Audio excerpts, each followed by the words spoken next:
Que a graça e a paz de Jesus esteja com cada um, com cada uma que for ouvir mais esse podcast. Hoje nós vamos falar de fé. Vamos falar de uma fé operante. Em toda a Bíblia, Deus nos exorta a ter fé. Jesus nos ensinou a ter fé. E lá em Hebreus 11:6, a Bíblia diz que sem fé é impossível agradar a Deus. Mas eu quero primeiro ler com vocês Tiago 2, do versos 14 ao 23, que diz assim: Meus irmãos, qual é o proveito se alguém disser que tem fé, mas não tiver obras? Será que essa fé pode salvá-lo? Se um irmão ou uma irmã estiverem com falta de roupa, necessitando do alimento diário, e um de vocês lhes disser: vão em paz, tratem de se aquecer e de se alimentar bem, mas não lhes dão o necessário para o corpo, qual o proveito disso? Assim também a fé, se não tiver obras, por si só está morta.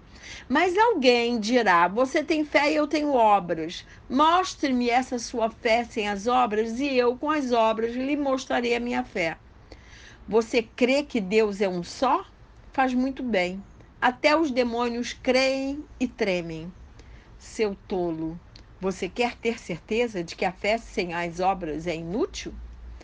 Por acaso não foi pelas obras que Abraão, o nosso pai, foi justificado quando ofereceu o seu filho Isaque sobre o altar?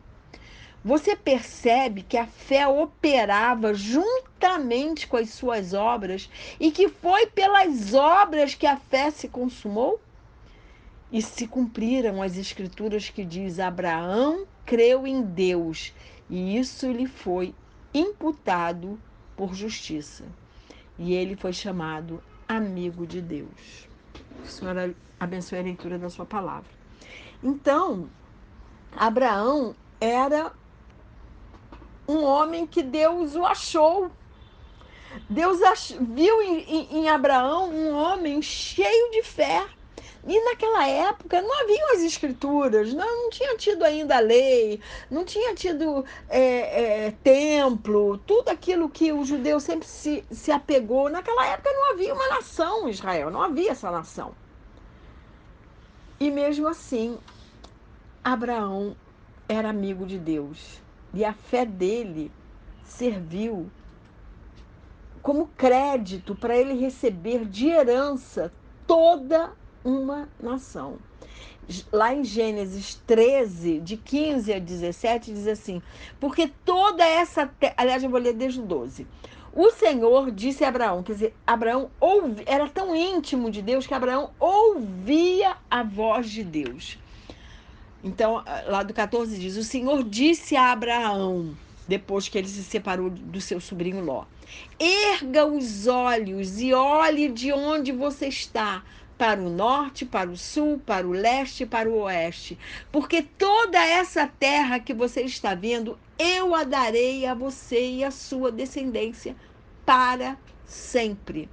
Farei a sua descendência como o pó da terra, de maneira que se alguém puder contar o pó da terra, então será possível também contar os seus descendentes. Levante-se, percorra essa terra no seu comprimento e na sua largura, porque eu a darei a você. Olha que coisa incrível. Por que Deus fez isso com Abraão? Por causa da sua fé, que lhe foi imputada como justiça. Nós temos que caminhar com Deus para poder ouvir a sua voz. E Abraão sai da sua terra como quem sai para uma batalha. Ele saiu porque sabia e sentia que Deus estava ao seu lado para lhe mostrar essa nova terra. E quando ele diz que a descendência de Abraão era como igual ao pó da terra, é porque ele ia formar através de um filho, que depois ele promete, que era Isaque, era o filho da promessa. Ele ia formar Israel, porque depois de Abraão veio Isaque teve Jacó, e Jacó teve um nome mudado por Deus para Israel. E Jacó Ou seja, Israel teve 12 filhos que formaram as 12 tribos de Israel. Então, foi assim que foi formado Israel, né? Mas isso lá depois de muita batalha, muita luta. Mas voltando a Abraão, Abraão ouvia a voz de Deus. Abraão tinha uma fé inabalável. Às vezes nós sentimos vergonha de fazer algo pecaminoso na frente de amigos, ou parentes, ou do pastor, mas não nos envergonhamos de fazer na frente de Deus, porque esquecemos de sua onipresença. A nossa ação tem que estar junto com a nossa fé. Se eu creio, e eu creio, que o Espírito Santo, o Espírito de Deus, habita em mim, e aí eu faço deliberadamente coisas erradas, mas escondidas das outras pessoas, as minhas ações não estão coadunando com a minha fé. Porque se nós tivéssemos realmente consciência de que Deus está conosco e em nós, não faríamos coisas erradas deliberadamente. Não falaria mal de um irmão, não faria sexo ilícito, não contaríamos mentira, não propagaríamos ódio, violência. Nós temos que estar conectados com a glória de Deus o tempo todo. Hoje em dia se procura tantas glórias, casas caras, roupas caras, carro, sucesso, elogios de homens, poder, poder dos homens, poder político, poder de riquezas. Mas não buscamos viver debaixo da glória de Deus, estando conectados o tempo todo com Ele. Abraão entregou seus 2 filhos. 2 filhos, por que 2 filhos? Porque Sara, quando Deus promete a Abraão que ele iria dar um filho da promessa, o filho que seria a descendência dele, e Sara era estéril, Sara não acreditou naquela promessa, não teve fé. Né? Mais tarde ela se torna uma heroína da fé, mas naquele momento ela não teve fé. E aí quis dar um jeitinho, pegou a sua escrava, né, que naquela época era comum, e deu a Abraão, botou a escrava para dormir com Abraão para gerar um filho para Abraão. E aí veio Ismael. Mas não era o Ismael o filho da promessa. O filho da promessa era Isaac. E aí, quando Isaac nasce, a própria Sara, e aí Deus concorda com ela, despede Ismael e Agar, sua mãe, para o deserto, para Ismael não atrapalhar Isaac, que era o filho da promessa. Então, assim, não dá certo a gente querer dar jeitinho para Deus. Tem que deixar ele fazer. Se ele prometeu, ele vai cumprir. Quando? A gente não sabe, mas ele vai cumprir. E Abraão foi chamado por Deus de amigo. No entanto, Deus pede para ele entregar seus 2 filhos, né? É terrível o sofrimento de Abraão. O primeiro, ele, como eu falei, se despediu para o deserto. E o segundo, depois que Isaac tinha crescido, Deus mandou que o matasse. Mas como Abraão andava com Deus e, portanto, ouvia a sua voz, creu que Deus seria o seu Jeová Jireh, o Deus provedor. E aí a gente vai ler, não vamos ler tudo de Gênesis 22, mas a gente vai ler alguns versículos para vocês entenderem esse contexto. Aí diz assim: depois dessas coisas, Deus pôs Abraão à prova e lhe disse: Abraão, esse lhe respondeu: eis-me aqui. Deus continuou: pegue o seu filho, o seu único filho, Isaque, a quem você ama, e vá à terra de Moriá. Ali ofereça-o em holocausto sobre um dos montes que eu lhe mostrar. Aí eu vou pular para o versículo 5. Aí Abraão foi com Isaque e os seus servos. E aí então Abraão disse aos servos: esperem aqui com o jumento. Eu e o rapaz iremos até lá. E depois de termos adorado, voltaremos para junto de vocês. Olha o verbo, voltaremos. Ele não disse eu vou voltar. Se ele ia matar o seu filho, ele disse voltaremos para junto de vocês. Abraão pegou a lenha do holocausto e a colocou sobre Isaque, seu filho. Ele, por sua vez, levava nas mãos o fogo e a faca. Assim os dois caminhavam juntos. Isaque rompeu o silêncio e disse a Abraão, seu pai: Meu pai. Abraão respondeu: Eis-me aqui, meu filho. Isaque perguntou: Eis aqui o fogo e a lenha, mas onde está o cordeiro para o holocausto? Abraão respondeu: Deus proverá. Jeová Jirê. Deus proverá para si o cordeiro para o holocausto, meu filho. E os dois seguiam juntos. Chegaram a um lugar que Deus lhe havia indicado. Ali Abraão edificou um altar, arrumou a lenha sobre ele, amarrou Isaque, seu filho, e o deitou no altar, em cima da lenha. Impressionante a obediência de Isaque. E, estendendo a mão, pegou a faca para sacrificar o seu filho.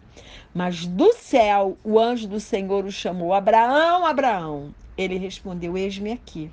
Então lhe disse: Não estenda a mão sobre o menino e não faça nada a ele, pois agora sei que você teme a Deus, porque não me negou o seu filho, o seu único filho.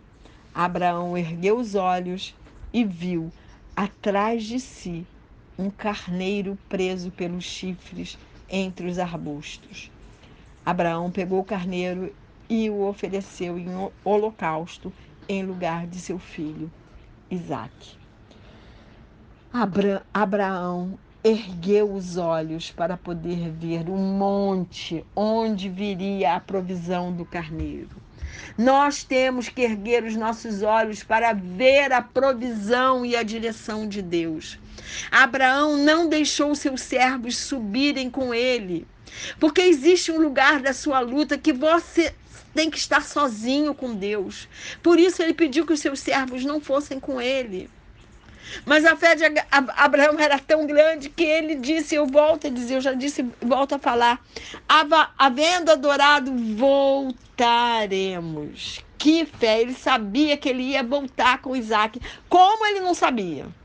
Mas ele sabia que alguma coisa Deus iria prover, matar, ressuscitar. Não sei o que estava na cabeça de Abraão, mas ele sabia da promessa de Deus. A promessa de Deus é que a descendência dele seria como as areias do céu. E em outro texto diz como seria como as areias do solo, da terra. E em outro texto diz como as estrelas do céu. Ele sabia dessa promessa. Como é que ia ser isso se ele era agora o único filho da promessa? Então, esse texto nos mostra que sacrifício nos mostra várias coisas. Uma delas é que sacrifício tem que estar junto com a adoração. Não é mais um sacrifício de sangue, esse não é mais necessário. Jesus já derramou o seu sangue por todos nós, ele já fez o sacrifício por nós. Mas ainda há sacrifícios a serem feitos, mas a adoração tem que acompanhar todo o sacrifício. E existe um lugar na nossa luta que temos que estar sozinhas com Deus e em sacrifício e adoração. Às vezes estamos andando tanto tempo num caminho difícil e a solução está andando junto, mas Deus só nos deixa ver a solução na hora certa. A nossa fé, às vezes, e muitas vezes, é provada. Aquele carneiro já estava lá no monte quando Abraão subiu, mas Abraão só viu quando Deus abriu seus olhos. Enquanto subimos a montanha do sacrifício, a provisão já está nos esperando presa a um arbusto. Mas só a veremos na hora que Deus nos mandar erguer os olhos. Ele quer provar a nossa fé. Ele quer que nossos olhos se ergam para Ele, para ver a solução vinda dEle. Mas a provisão só virá depois da nossa fé ser provada e sermos aprovados por Deus. Nós temos que confiar na sabedoria do nosso Pai. Nós temos que ter a percepção inconfundível da presença de Deus em todos os instantes do nosso dia. Abraão confiou em Deus. E Isaque foi submisso e confiou em seu pai, e a provisão veio. E por isso nasceu uma grande nação. E a fé de Abraão lhe foi imputada por justiça. E a nossa fé tem que ser acompanhada de obras. As nossas ações têm que ter coerência com aquilo que nós cremos, como naquele texto de Tiago. Se alguém tiver necessitado, nós não temos que dizer: vá em paz, eu vou orar pelo irmão. Não, a gente tem que dividir o nosso pão. A gente tem que contribuir para que ele coma como se nós estivermos comendo, o nosso irmão tem que comer também. Não, eu tenho fé em Deus, Ele vai prover. Não, vá você ser a provisão para o teu irmão, para as necessidades dele. Esse texto de Tiago 2 é poderoso para as nossas vidas, porque a nossa fé tem que estar acompanhada de obras. Nós temos que ter amor pelo nosso próximo. Nós temos que andar em verdade, porque Jesus é a verdade. Nós temos que andar em justiça, e não a nossa, mas a justiça de Deus. Essa fé é que Deus quer que a gente tenha. Uma fé com obras, uma fé operante. As nossas ações têm que ter coerência com aquilo que cremos. Se cremos que Deus é onipotente, onipresente, onisciente, temos que agir sabendo que Deus tudo pode, que Ele tudo sabe, que Ele está presente em todos os lugares, e que a sua promessa é estar conosco todos os dias até a consumação dos séculos. Então temos que viver de acordo com essa promessa e com essa verdade.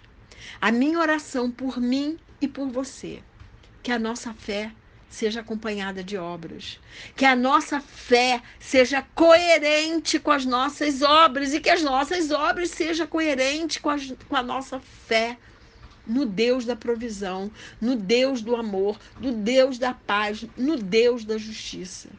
Vamos colocar nossas obras andando juntas com a nossa fé. Essa é a minha oração por mim e por você. Vamos viver de acordo com as promessas de Deus e com essa verdade. E que o Senhor nos abençoe e nos guarde, que o Senhor faça resplandecer o seu rosto sobre nós, e que o Senhor tenha misericórdia de nós, que sobre nós o Senhor levante o seu rosto e nos dê a paz.